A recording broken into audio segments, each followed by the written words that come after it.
48۔ اعوذ باللہ من الشیطان الرجیم، بسم اللہ الرحمن الرحیم۔ وَإِن كَذَّبُوكَ فَقُلْ رَبُّكُمْ ذُو رَحْمَةٍ وَاسِعَةٍ وَلَا يُرَدُّ بَأْسُهُ عَنِ الْقَوْمِ الْمُجْرِمِينَ۔ سَيَقُولُ الَّذِينَ أَشْرَكُوا لَوْ شَاءَ اللَّهُ مَا أَشْرَكْنَا وَلَا آبَاؤُنَا وَلَا حَرَّمْنَا مِنْ شَيْءٍ كَذَلِكَ كَذَّبَ الَّذِينَ مِنْ قَبْلِهِمْ حَتَّى ذَاقُوا بَأْسَنَا قُلْ هَلْ عِندَكُمْ مِنْ عِلْمٍ فَتُخْرِجُوهُ لَنَا إِنْ تَتَّبِعُونَ إِلَّا الظَّنَّ وَإِنْ أَنْتُمْ إِلَّا تَخْرُصُونَ قُلْ فَلِلَّهِ الْحُجَّةُ الْبَالِغَةُ فَلَوْ شَاءَ لَهَدَاكُمْ أَجْمَعِينَ قُلْ هَلُمَّ شُهَدَاءَكُمُ الَّذِينَ يَشْهَدُونَ أَنَّ اللَّهَ حَرَّمَ هَذَا فَإِنْ شَهِدُوا فَلَا تَشْهَدْ مَعَهُمْ وَلَا تَتَّبِعْ أَهْوَاءَ الَّذِينَ كَذَّبُوا بِآيَاتِنَا وَالَّذِينَ لَا يُؤْمِنُونَ بِالْآخِرَةِ وَهُمْ بِرَبِّهِمْ يَعْدِلُونَ۔ گزشتہ آیات میں جو بات بڑی تفصیل کے ساتھ بیان کی گئی تھی وہ یہ تھی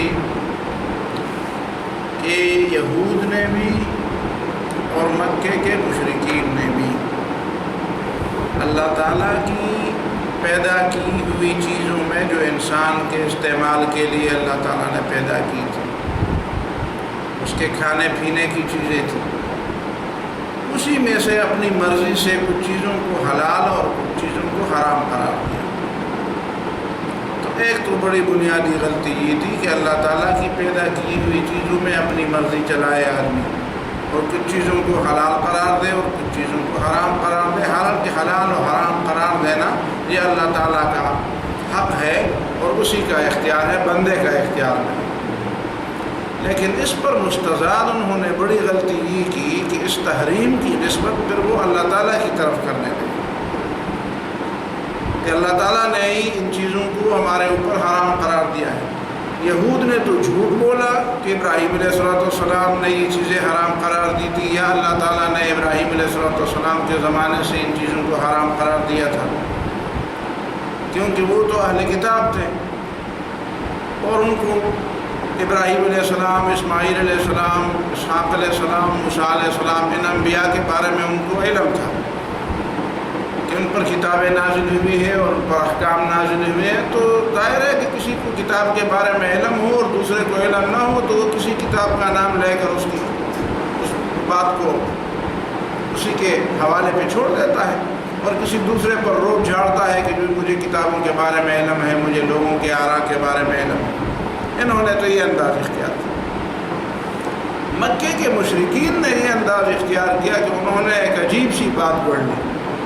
وہ عجیب بات یہ گڑھ لی کہ وہ کہتے تھے کہ دیکھو اللہ تعالیٰ ہمیں دیکھ رہا ہے کہ ہم ان چیزوں کو حرام قرار دے رہے ہیں اور اللہ تعالیٰ ہمیں روکتا نہیں، منع نہیں کرتا۔ تو قدرت کے باوجود اگر اللہ تعالیٰ ہمیں کسی چیز سے منع نہیں کرتا تو یہ اس بات کی دلیل ہے کہ اللہ تعالیٰ کی مشیت یہی ہے، اللہ تعالیٰ اسی پر راضی ہے، اللہ تعالیٰ چاہتا یہی ہے کہ ہم ان چیزوں کو حرام قرار دیں، ورنہ اگر وہ نہ چاہتا اور اگر وہ ان چیزوں پر راضی نہ ہوتا تو اس کے پاس تو قدرت ہے، تو وہ اپنی قدرت اور اپنی قوت کی بنیاد پر ہمیں منع کر دیتا، ہمیں سزا دیتا، ہمیں روک دیتا۔ جب اس نے ہمیں روکا نہیں ہے اور ہمیں آزاد چھوڑا ہے،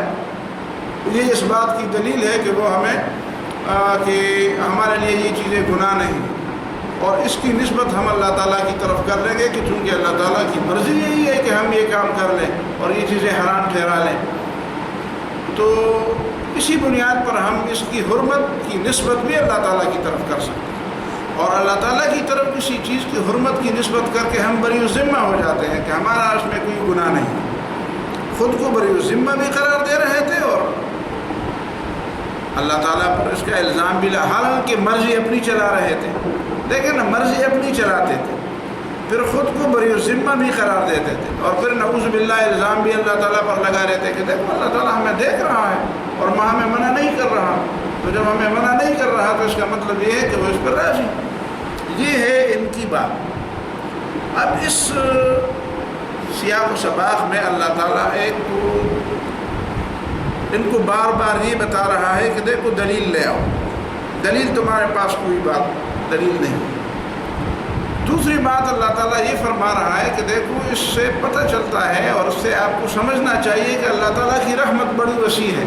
ورنہ آپ کی یہ ایک ایک بات بہت بڑے بڑے عذاب کا پیش خیمہ ثابت ہو سکتی تھی۔ اسی ایک بات پر تمہارے اوپر بڑا عذاب آ سکتا تھا، لیکن اللہ تعالیٰ بڑی وسیع رحمت والا ہے، وہ کسی کو اچانک پکڑتا نہیں، وہ ڈھیل دیتا ہے، شاید کوئی توبہ کر لے، اور بڑے سے بڑے مجرم بھی کبھی توبہ کر لیتا ہے،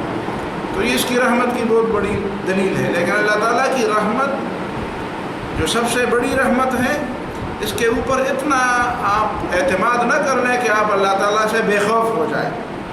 رحمت کی بات اپنی جگہ پہ ہے، لیکن اس رحمت کی بات کا مطلب یہ نہیں ہے، اس رحمت کی وسعت اور اللہ تعالیٰ کے غفور الرحیم ہونے کا مطلب یہ نہیں ہے کہ آپ اللہ تعالیٰ کے عذاب سے، اس کی نافرمانی سے اور نافرمانی کی سزا سے بالکل بے خوف ہو جائیں۔ ساتھ یہ بھی فرمایا گیا کہ وَلَا يُرَدُّ بَأْسُهُ عَنِ الْقَوْمِ الْمُجْرِمِينَ، مجرم قوم پر جب اللہ تعالیٰ کی طرف سے کوئی عذاب آ جاتا ہے تو پھر اس کو ٹالا نہیں جاتا، پھر اللہ تعالیٰ اس کو نہیں ٹالتا، اور اللہ تعالیٰ کے علاوہ ایسی کوئی ہستی ہے نہیں جو اس کو ٹالے۔ تو ان کو ایمان اور خوف اور رجا دونوں کی بات کی اور اس کی طرف دعوت بھی کی۔ پھر ان کی اس بات کو نقل کیا گیا کہ لوگ کہیں گے، اور جو لوگ کہتے ہیں کہ اللہ تعالیٰ کی مرضی ہوتی تو ہم شرک نہ کرتے۔ یہ بات پہلے بھی لوگوں نے بہانے کے طور پر یہ باتیں جاہلوں نے بنائی ہیں، اور اب بھی جاہل بنا، اور آئندہ کے لیے بھی جاہل لوگ اسی طرح کے بہانے بنائیں گے۔ اس سلسلے میں جو بات سمجھانے کی ہے وہ دو باتیں بڑی گہرائی میں سمجھانے کی ہے۔ پہلی بات یہ ہے کہ اللہ تعالیٰ کی مشیت اور اللہ تعالیٰ کی رضا، یہ دو الگ چیزیں ہیں۔ لوگوں نے اللہ تعالیٰ کی مشیت اور اللہ تعالیٰ کی رضا کو بالکل ایک چیز سمجھ لیا ہے، حالانکہ یہ ایک چیز نہیں۔ اور اس کی بنیادی غلطی لوگوں میں یہ ہے کہ اللہ تعالیٰ کی صفات کو وہ اپنی صفات پر یا اپنی صفات کو اللہ تعالیٰ کی صفات پر قیاس کرتے ہیں۔ وہ دیکھتے ہیں کہ جب ایک بندے کے سامنے کوئی کام کرتا ہے اور اس کی قدرت ہوتی ہے، وہ اس کو نہیں روکتا، تو اس کا مطلب یہ ہے کہ اس کے نزدیک ٹھیک ہے، اس کو پسند کرتا ہے۔ اگر اس کی قدرت ہوتی، اگر اس کی قوت ہوتی، اس کو روک دیتا اور اس کو پسند بھی نہ کرتا تو اس کو روک لیتا ہے۔ اب اسی چیز کو اللہ تعالیٰ کی صفات میں بھی لے آتا ہے، حالانکہ اللہ تعالیٰ کی مشیت ایک ایسی چیز ہے کہ وہ تو اس کی خدائی اور اللہ تعالیٰ کی حکمت اور اللہ تعالیٰ کی خدائی وہ اس بات کی متقاضی ہے کہ انسان کو اللہ تعالیٰ آزادی کا اختیار دے دے۔ اسی آزادی کے اختیار کے لیے اللہ تعالیٰ نے انسان کو پیدا کیا ہے۔ اللہ تعالیٰ بندے کی آزمائش کرتا ہے، اور اسی آزمائش کے لیے اللہ تعالیٰ نے اس کے لیے جائز اور ناجائز دونوں راستے بتا بھی دیے ہیں، اور دونوں راستوں پر چلنے کے لیے اس کو آزادی بھی دی ہے۔ حتیٰ کہ اس کو اچانک روکتا نہیں ہے، بلکہ اس کو ڈھیل پہ ڈھیل دیتا ہے۔ یہ مہلت عمل دنیا میں اللہ تعالیٰ نے انسان کو دی اسی لیے ہے کہ وہ جس راستے پہ جانا چاہے تاکہ وہ ثواب اور عقاب کا مستحق بن جائے۔ اگر انسان اپنی مرضی سے نیکی کا کوئی کام نہ کر سکے، اور اگر انسان اپنی مرضی سے برائی کا کوئی کام نہ کر سکے، تو وہ ثواب اور عذاب کا مستحق کیسے ٹھہرتا ہے؟ اسی لیے اللہ تعالیٰ نے انسان کو آزادی دی ہے، اور اگر یہ آزادی نہ ہوتی تو پھر یا تو اللہ تعالیٰ سب کو انسان ہی نہ بنا دیتا، کوئی پتھر اور کوئی ایسی بے جان مخلوق بنا دیتا، اور یا سب کو فرشتے بنا کر ہدایت پر ڈال دیتا۔ تو انسان اگر یہ سمجھتا ہے کہ نہیں اللہ تعالیٰ کی مرضی یہ ہے کہ میں اس پر چلوں، اور اگر یہ اللہ کی مرضی نہ ہوتی تو مجھے روک لیتا، تو اس کے دو مطلب ہیں۔ یا تو یہ کہتا ہے کہ نعوذ باللہ ہم جس طرح کام کرتے ہیں خدا بھی اسی طرح کرے، تو اللہ تعالیٰ کے کام اپنے ہیں، اللہ تعالیٰ کے اختیارات اپنے ہیں، اسے حق ہے کہ وہ بندوں پر آزمائش کر دے۔ انسان کو یہ حق نہیں ہے، انسان کو یہ حق نہیں ہے۔ انسان یہ نہیں کہہ سکتا کہ مجھے جس طرح اللہ تعالیٰ کو یہ حق ہے، اور اللہ تعالیٰ کی یہ شان ہے کہ وہ کسی کے اس کے سامنے کوئی